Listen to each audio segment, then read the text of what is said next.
Hi friends, welcome back to my e-learning channel Excel Master.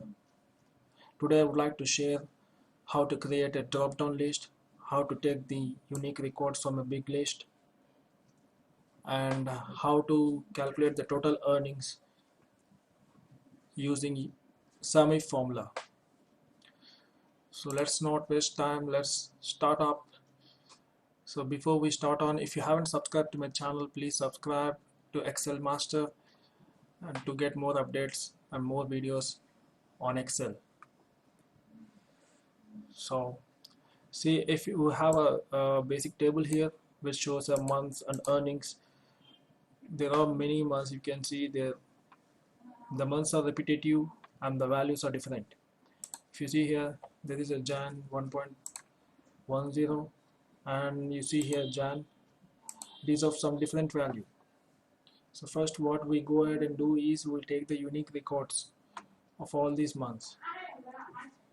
Before doing that, this is a earnings tab and you see the values are in number format. We can change this into currency format so that it is easily understandable. So let's do this. First I will select this complete column. Once I select this column, I'll right click on it, go to format cells. Once I'm in format cells, I'll see if you have the category general, number, currency. We need this into currency format. So I'll select currency and click OK. As you can see, you have all in currencies. So let's move on to the months. First we are taking out the unique records from the months category. So we have a shortcut key for this to take the unique record, and the shortcut key is Alt A Q. Alt A Q is a shortcut key. So if you see this, you have this pop-up. You have the window pop-up for advanced filter. You can also go through like from data tab. You need to select advanced and you get the advanced filter pop-up window. Once we have the window, click on the radio button, copy to another location, and the list range will be the months tab. Okay, first we need to select here and then go here and select the from the beginning till the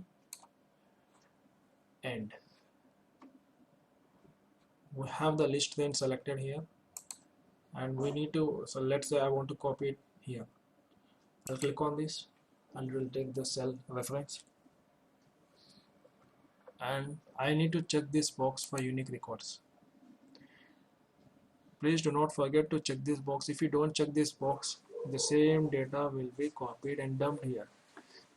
So you need to check this unique records check-in box to get the unique records. Once I checked it, I click OK. Now see, you get all the unique values from this big data. Okay, removing all duplicates. Now I'll create a drop down.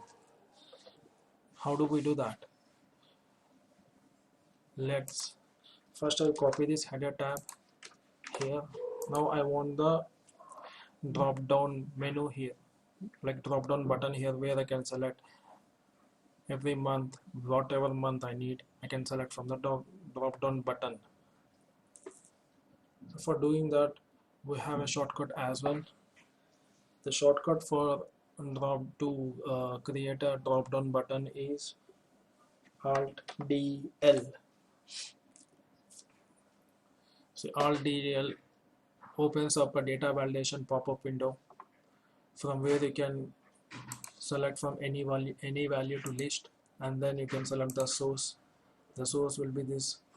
You can also do this from data tab.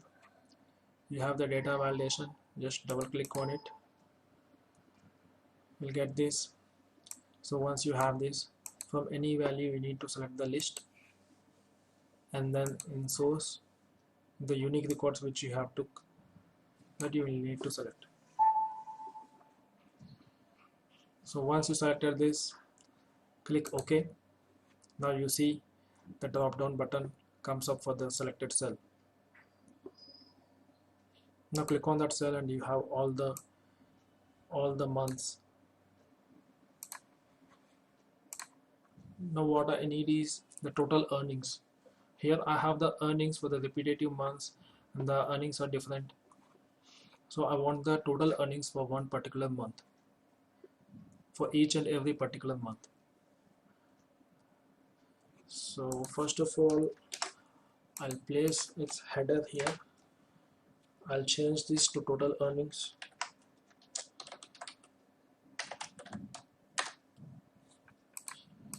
You see, I got the total earnings now. Now here I'm going to use the formula SUMIF.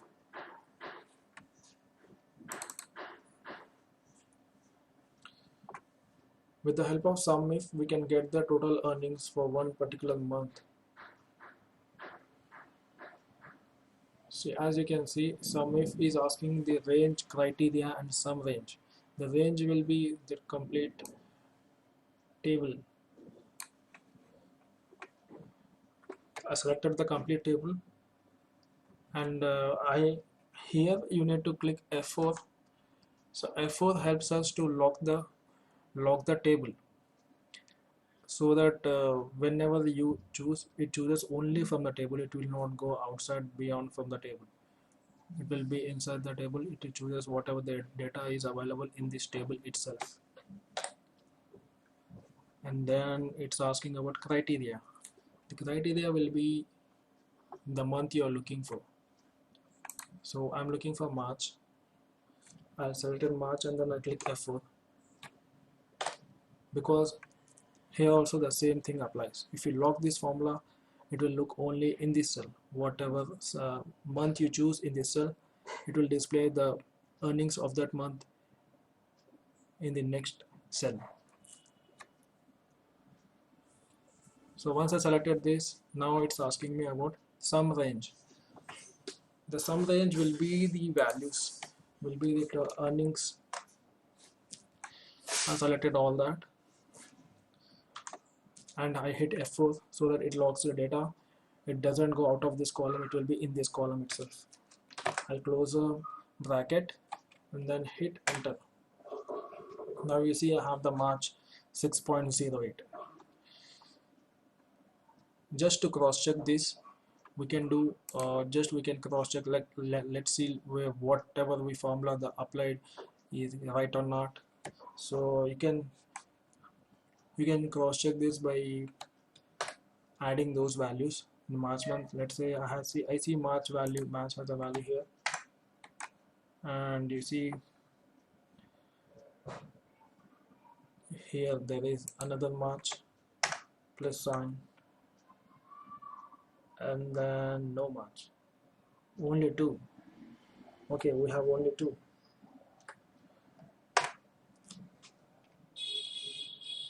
As you can see, I have just sum up two March values, and my value is matching to the value where in which I applied a formula. Therefore the formula is working. So now if you select another month, you will get another value. If you select November, in the same way, if you can select any month in the drop down and you get the total earnings for that month.